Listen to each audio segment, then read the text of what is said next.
tous. Comme vous le voyez, un nouveau mode de fonctionnement, une nouvelle façon de faire, un nouveau concept qui se veut novateur et qui se veut plus interactif, histoire de rester le plus possible près de vous pour pouvoir répondre au maximum de vos questions. Avant de commencer à répondre, je tiens à vous remercier pour le soutien, pour le suivi, pour toutes vos questions et donc j'espère être à la hauteur de toutes vos attentes.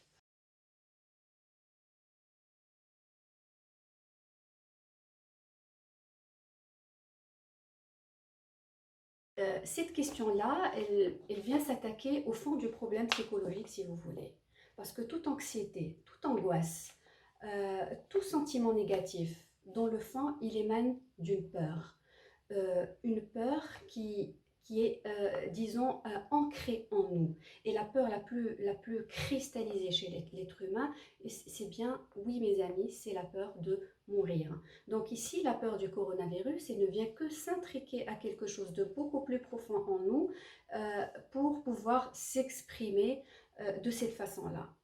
Ce qui est à retenir par rapport à la peur, c'est que la peur, on n'a pas intérêt à l'éradiquer ou à l'enlever à tout prix parce que c'est quelque chose de négatif. La peur qui engendre un sentiment ou une anxiété qui est positif, qui nous donne de l'élan, qui nous donne des capacités, qui nous pousse à être dans des sécrétions d'hormones positives qui vont nous mener à être dans la réussite, dans des perspectives positives d'avenir, etc. Ça, c'est une angoisse qu'on n'a pas intérêt à enlever, qu'on n'a pas intérêt à prendre, à éradiquer à tout prix. Au contraire, c'est une anxiété qui est positive et donc qui nous donne et qui accentue nos capacités.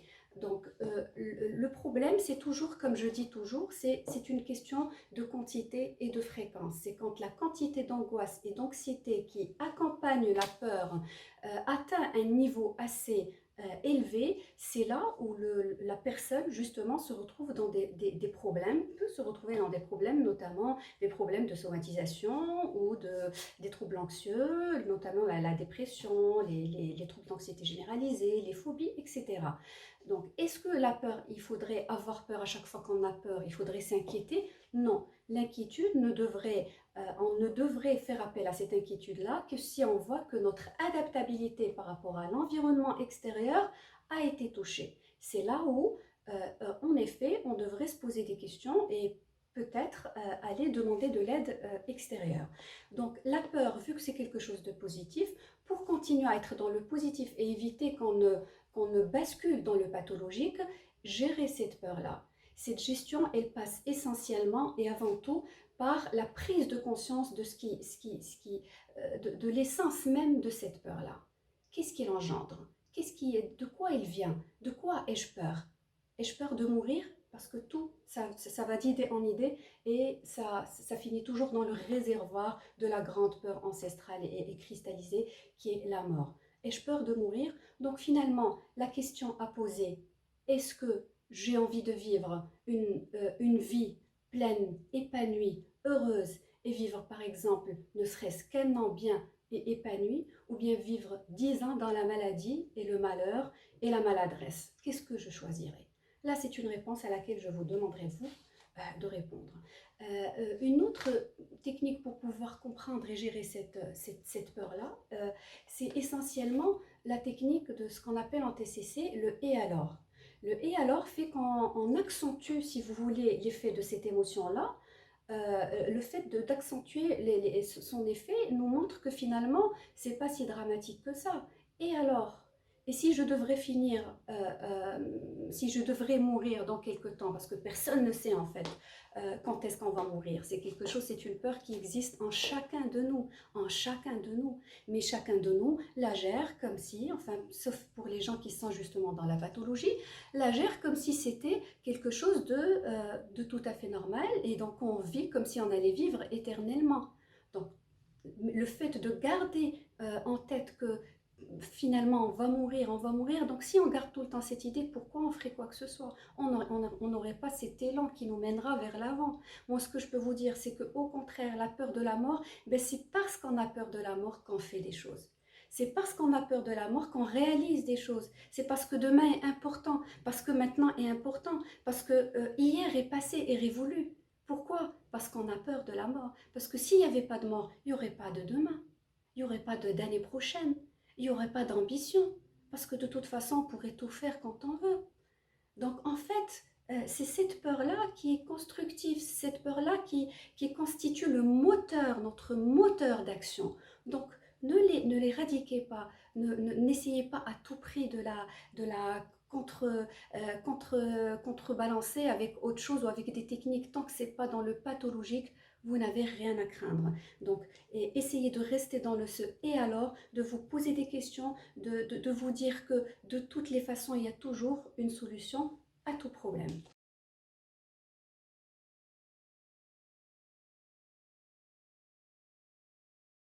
C'est toujours par rapport à l'inquiétude, oui, ça, c'est tout à fait légitime de s'inquiéter par rapport à l'avenir professionnel. J'ose dire, tout le monde, on s'inquiète tous pour notre avenir. Certes, avec ce qui s'est passé, avec ce fléau mondial, on assiste tous à quelque chose qu'on n'a jamais vécu.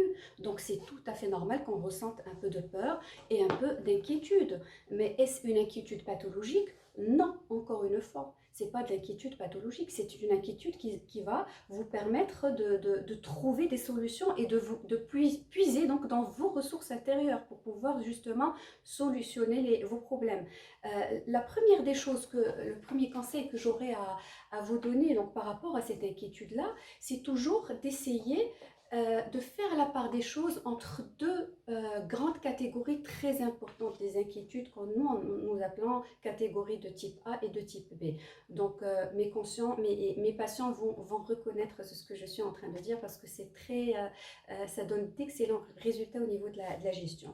Donc les inquiétudes de type A, ce sont des inquiétudes qui émergent de problématiques concrètes. Donc c'est du concret, c'est quelque chose qui existe comme ce que nous sommes en train de vivre, d'avoir des inquiétudes, c'est tout à fait légitime et tout à fait normal.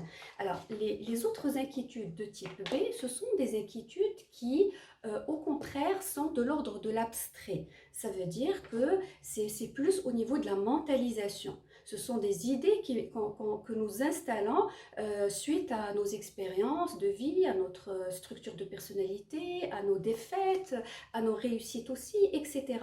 Donc, ce genre d'inquiétude-là, les deux inquiétudes ne se gèrent pas de la même façon. Mais le fait de les séparer aide notre mémoire de travail et aide notre capacité de fonctionnement et de gestion justement à être au mieux de ce qu'elle peut justement faire. Séparer les deux, dans un premier temps, s'attaquer à tout ce qui est concret. Parce que tout ce qui est concret, on écrit le problème. Vous prenez une feuille et un stylo. C'est important pour éviter la mentalisation, pour éviter d'enchaîner avec des idées qui sont fictives, qui n'ont pas forcément de lien avec la réalité. Donc, vous écrivez le problème. Par exemple, j'ai des inquiétudes par rapport à mon avenir professionnel. Et donc, c'est un problème concret. Ce qu'on vous demande de faire, c'est de trouver des réponses et des résolutions de problèmes concrètes aussi. Exactement de la même façon. C'est-à-dire qu'on va écrire à côté toutes les alternatives pour pouvoir solutionner les problèmes. Le problème en question. Donc, cette inquiétude-là, je n'envoie le pire des cas, qui est le meilleur des cas, qu'est-ce que je peux faire? Voilà, voilà, voilà. Au pire des cas, si je perds mon emploi, si j'ai un salaire qui est inférieur, et donc on énumère un peu tous les problèmes et vous allez vous rendre compte à ce moment-là, quand on sera dans la réflexion, à ce moment-là, on va essayer, qu'est-ce qu'on fait? On branche le cerveau de la réflexion. Parce que quand on ne procède pas de cette manière, ce qui se passe, c'est qu'on s'évade dans des idées, encore une fois, qui n'ont pas de rapport avec la réalité. Et des fois, on amplifie les choses, ce qui nous met dans des sécrétions d'hormones et dans des cascades de sécrétions extraordinaires que le corps n'arrive pas à gérer, n'arrive plus à gérer. Et à ce moment-là, forcément, ça baisse notre immunité, on devient plus vulnérable, on est plus attrait à avoir justement les troubles anxieux et des pathologies psychologiques en général. Donc pour éviter ça, séparer les deux. Problème concret, c'est résolution de problème. Problème concret égale résolution de problème. Donc on écrit les solutions alternatives et on finit par étudier chacune de ces solutions-là et on choisit la solution la plus plausible, la meilleure pour solutionner. Donc toujours avec une part de risque, parce qu'il n'y a pas de problème, il n'y a pas de solution sans risque. Mais le risque, est-ce qu'il ne fait pas partie de nos vies? Heureusement que nous prenons un peu de risque, parce que sinon nous réussirons aucune affaire, aucune entrevue, même avec nos enfants, dans nos vies privées, il y a toujours une part de risque. Donc soyons dans l'acceptation de ce risque qui est quand même étudié. Quand il s'agit de problèmes abstraits, là c'est une autre paire de manches où on apprend aux gens, donc aux patients, on va pouvoir en discuter plus peut-être sur un autre enregistrement, de façon plus détaillée par rapport à tout ce qui est restructuration cognitive et donc comment on peut restructurer, on peut résumer comme ça, restructurer toutes les idées distordues, toutes les idées fausses dans notre tête pour pouvoir mettre à leur place des idées qui sont pragmatiques et qui sont qui peuvent nous permettre réellement d'être dans la résolution de problèmes et non pas donc de rester dans des scénarios, d'aller d'idée en idée, dans une arborescence d'idées à l'infini qu'on aura du mal à gérer.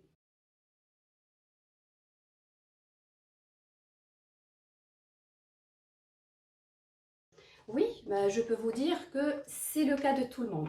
Ça, c'est la bonne nouvelle. C'est que c'est réellement le cas de tout le monde. Vous allez me dire pourquoi. Mais pour nous, professionnels de la santé mentale, c'est-à-dire on ne détient pas la connaissance absolue, nous avons tous besoin, nous avons tous intérêt à revoir notre façon de gérer notre quotidien parce que tout simplement, c'est une situation nouvelle. Et tout ce qui est nouveau fait appel à nos fonctions supérieures, à notre réflexion, à notre cerveau, de la réflexion, au cortex préfrontal. Et c'est ce qui fait de nous des humains. Donc c'est génial, pourquoi pas? S'il faut des situations de frustration pour nous réveiller, pourquoi pas? Ce qui s'est passé a réveillé la Terre, a réveillé les gens, a réveillé les dirigeants. Et ce qui se passe a réveillé tout le monde. Donc voyons le bon côté. Ça va reprendre et ça reprendra de façon plus positive, espérons-le.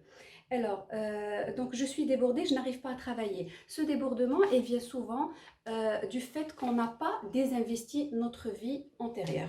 C'est-à-dire que, messieurs, dames, vous êtes toujours dans cette optique-là où vous êtes toujours dans l'attente de la fin du confinement pour pouvoir retrouver votre vie. Alors, ce qu'on aura intérêt à faire, c'est plutôt toujours, je dis et je répète, désinvestir ce qu'on faisait pour pouvoir réinvestir. C'est toujours une courbe de deuil qu'il faut prendre en considération, un processus de deuil. Notre vie comme elle était, elle n'est plus là. Donc, on aura intérêt à trouver un nouveau mode de fonctionnement et donc un nouveau, disons, un emploi du temps. Et il faut l'écrire sur une feuille parce que sinon, on va se retrouver en confinement, à travailler en pyjama, à avoir toujours le casque sur les oreilles, à se délaisser, à ne pas faire de sport, à ne pas à ne pas manger correctement et donc ne pas dormir comme il faut aussi. Et tout ça là, ça vous donne la solution. Je suis en train de vous donner les solutions. Donc en fin de compte, c'est faire votre emploi du temps où vous allez mettre en place les heures de travail, les heures de repos, les heures des devoirs avec les enfants et surtout un petit moment pour vous où vous aurez intérêt à revenir vers vous-même, à vous reconnecter, à voir ce que vous avez fait de bien dans la journée pour pouvoir apprendre pour la journée suivante.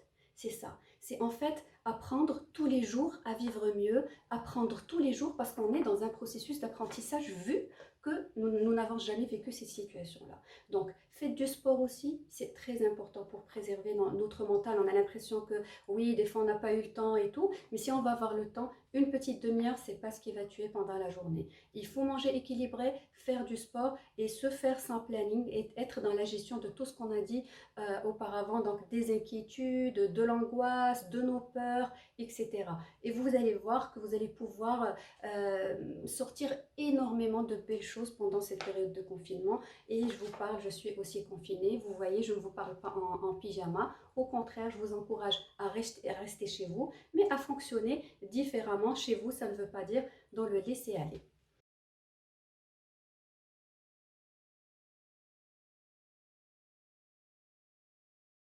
C'est exactement ce que j'étais en train de dire. C'est, disons, le résumé de toutes les autres questions. Donc, tirer profit, c'est avant tout, euh, messieurs, dames, c'est avant tout, je le dis, c'est de rester dans le plaisir. Gardez ça en tête. Restez dans le plaisir. Et il n'y a pas de plaisir sans trois éléments essentiels. C'est une triade essentielle au plaisir et au maintien de plaisir. Sans ça, ça ne peut pas, on ne peut pas continuer à être dans la motivation.